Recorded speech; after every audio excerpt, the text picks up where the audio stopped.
ये कथा अत्यंत प्रेरक है और माघ मास के स्नान तथा एकादशी व्रत के महत्व को दर्शाती है।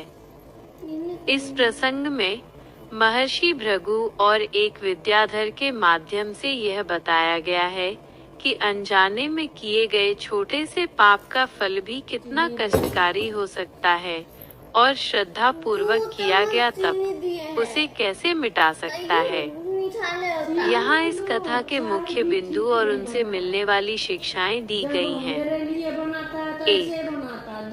अनजाने पाप का परिणाम। विद्याधर का शरीर तो देवतुल्य था, लेकिन उसका मुख व्याघ्र बाघ जैसा था। इसका कारण महर्षि भृगु ने बताया कि उसने माघ मास की एकादशी का व्रत तो किया, लेकिन द्वादशी तिथि आने से पहले ही अपने शरीर पर तेल लगा लिया था। शास्त्रों के अनुसार व्रत के नियमों में कुछ निषेध होते हैं, जिनका उल्लंघन करने से पुण्य क्षीण हो जाता है। 2. राजा पुरुरवा का दृष्टांत।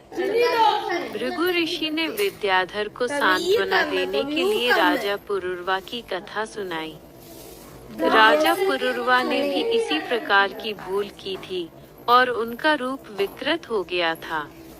उन्होंने 3 महीने तक निराहार रहकर भगवान विष्णु की तपस्या की, जिसके बाद माघ शुक्ल एकादशी को भगवान ने स्वयं अपने शंख के जल से उन्हें पवित्र कर पुनः सुंदर रूप प्रदान किया। 3. माघ स्नान की महिमा। महर्षि भृगु ने विद्याधर को हेमकूट नदी में माघ स्नान करने की सलाह दी। उन्होंने बताया कि जो फल पुष्कर, कुरुक्षेत्र या काशी जैसे तीर्थों में 10 वर्ष स्नान करने से मिलता है, वह माघ मास में केवल 3 दिन स्नान करने से प्राप्त हो जाता है। यह स्नान आयु, आरोग्य, धन, रूप और सौभाग्य प्रदान करने वाला है। 4. व्रत की विधि। ऋषि ने विद्याधर को कठिन नियम बताए। भूमि पर शयन करना, इंद्रियों को वश में रखना, प्रतिदिन 3 समय स्नान करना, महीने भर निराहार रहकर भगवान शिव की स्तुति और पूजन करना। 5. कथा का निष्कर्ष।